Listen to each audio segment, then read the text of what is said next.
जय हिंद दोस्तों। क्या हाल चाल। आई होप कि आपकी तैयारी बहुत अच्छी चल रही होगी।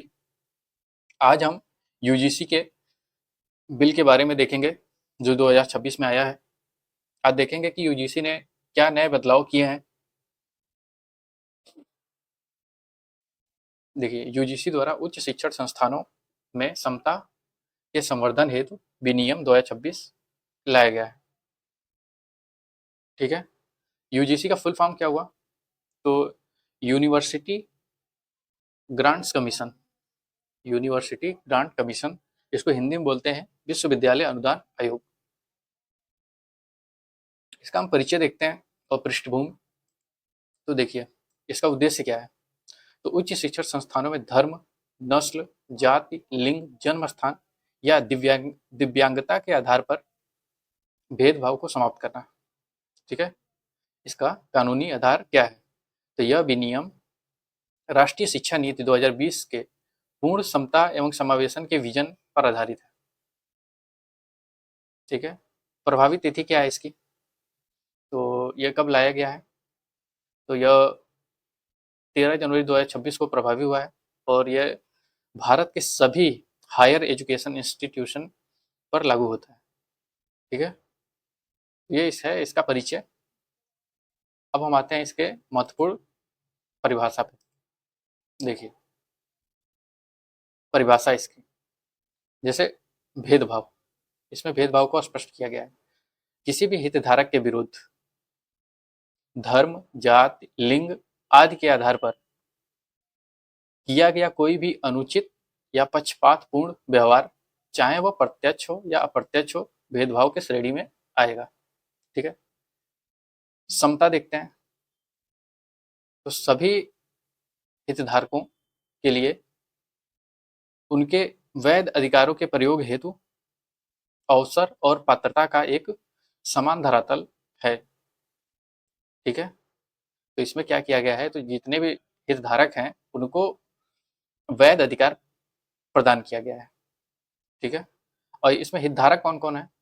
तो छात्र हैं, संकाय सदस्य मतलब शिक्षक भी हो सकते हैं, कर्मचारी भी हो सकते हैं, प्रबंधन समिति के सदस्य भी हो सकते हैं। ठीक है। अब हम प्रमुख संस्थागत तंत्र देखते हैं। इसमें क्या क्या जो संस्था है उसको लाया गया है नए, जो नया बिल है उसमें। तो देखिए, समान अवसर केंद्र, इक्वल अपॉर्चुनिटी सेंटर, ईओसी। ठीक है, इसको शॉर्ट में ईओसी बोलेंगे। प्रत्येक संस्थान को एक ईओसी स्थापित करना अनिवार्य है, जिसके मुख्य कार्य क्या है तो देखते हैं। वंचित समूहों के लिए कार्यक्रमों के कार्यान्वयन की निगरानी करना, शैक्षणिक और वित्तीय मामलों में मार्गदर्शन एवं परामर्श देना। ठीक है, इसका मुख्य कार्य है। इसका एक और कार्य है, तो इस संस्थान में जो समता समूह और समता दूत की नियुक्ति होगी। जो संस्थान बनाया जाएगा ईओसी, उसमें समता समूह और समता दूत की एक नियुक्ति होगी। अब एक समता समिति की गठन होगी। ठीक है। समता समिति का एक गठन होगा। ईओसी के भीतर एक समिति होगी जिसका गठन इस प्रकार होगा। देखिए, इसमें एक अध्यक्ष होगा जो संस्थान का प्रमुख पदेन होगा। ठीक है। इसमें सदस्य कितने होंगे? तो 2 प्रोफेसर होंगे, एक गैर शिक्षक कर्मचारी होंगे और नागरिक समाज के 2 प्रतिनिधि होंगे। और विशेष आमंत्रित मतलब और किसको शामिल किया गया विशेष तौर पे? तो शैक्षणिक या खेल में उत्कृष्ट 2 छात्र प्रतिनिधि के तौर पे इस पे रहेंगे। और इसमें प्रतिनिधित्व किसका है सबसे ज़्यादा? तो समिति में जो समिति बनाया गया है, जो समता समिति, उसमें ओबीसी, एससी, एसटी, दिव्यांगजन और महिलाओं का प्रतिनिधित्व अनिवार्य है इसमें। ठीक है। और समता हेल्पलाइन नंबर बनाया गया है इसमें। ठीक है। संस्थान को 24/7 चालू रहने वाली हेल्पलाइन स्थापित करनी होगी। पीड़ित व्यक्ति की पहचान अनुरोध किए जाने पर पूरी तरह गोपनीय रखी जाएगी। ठीक है। देखते हैं शिकायत निवारण प्रक्रिया। तो कैसे किस तरह से इसकी प्रक्रिया की जा रही है। तो देखिए, सूचना, तो पीड़ित व्यक्ति ऑनलाइन पोर्टल या लिखित शिकायत या ईमेल के माध्यम से ईओसी को सूचित कर सकता है। ठीक है, सूचित करने के बाद क्या होगा, तो समिति की बैठक होगी और सूचना मिलने के 24 घंटे के भीतर समिति की बैठक होगी। ठीक है, उसके बाद जांच रिपोर्ट क्या होगा, तो समिति के 15 दिन के भीतर, 15 कार्य दिवसों मतलब 15 दिन के भीतर रिपोर्ट संस्थान प्रमुख को सौंपनी होगी। कार्रवाई, तो रिपोर्ट मिलने के 7 दिवस कार्य दिवसों के भीतर संस्थान प्रमुख कार्रवाई करेंगे। यदि मामला आपराधिक है तो पुलिस को तुरंत सूचित किया जाएगा। इसमें अपील करने का भी प्रावधान है। जैसे मान लीजिए यदि कोई रिपोर्ट से संतुष्ट नहीं है, मान लीजिए किसी के विरुद्ध रिपोर्ट बनाया गया, वो संतुष्ट नहीं है, तो वो 30 दिन के भीतर लोकपाल के पास अपील कर सकता है। ठीक है, अब देखते हैं कि अगर जो संस्थान इसका अनुपालन नहीं करेगा तो उसका परिणाम क्या होगा, तो किस तरह का दंड की व्यवस्था की गई है। यदि कोई संस्थान इन नियमों का उल्लंघन करता है तो यूजीसी निम्नलिखित दंडात्मक कार्रवाई कर सकता है। जैसे यूजीसी योजनाओं और अनुदानों से वंचित कर सकता है। ठीक है, डिग्री प्रोग्राम या ऑनलाइन ओडीएल कोर्स चलाने से रोक सकता है।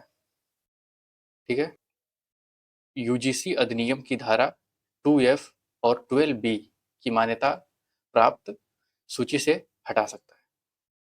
ठीक है, अब इन दोनों को अभी हम लास्ट में देखेंगे। ठीक है, धारा 2F या फिर 12B क्या है, ओडीएल क्या है, डिग्री प्रोग्राम क्या है, ये सब लास्ट में अभी हम देखेंगे। चलिए अब इसका थोड़ा आलोचनात्मक विश्लेषण कर लेते हैं। तो देखिए, परिभाषाओं पर अस्पष्टता का अभाव है, अंतर्निहित भेदभाव, जैसे परिभाषाओं की व्याख्या अलग अलग तरीके से की जा सकती है। जैसे अंतर्निहित जो भेदभाव है हो सकता है, तो इसमें इसकी परिभाषा की जो व्याख्या है वो अलग अलग तरीके से की जा सकती है, जिससे इसके दुरुपयोग या अनावश्यक शिकायतों का डर बना रहता है। ठीक है, तो पहला तो जो परिभाषा है उसका स्पष्टता का अभाव है इसमें।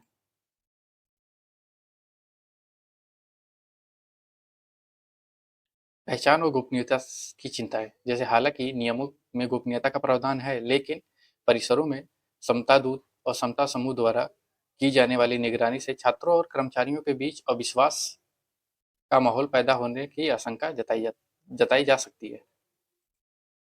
दंड के सख्त प्रावधान जो दिए गए हैं, नियमों का पालन न होने पर संस्थान को मान्यता रद्द करने या उन्हें डिग्री देने से रोकने जैसे कठोर दंडात्मक कदमों को लेकर संस्थानों में डर या असंतोष हो सकता है।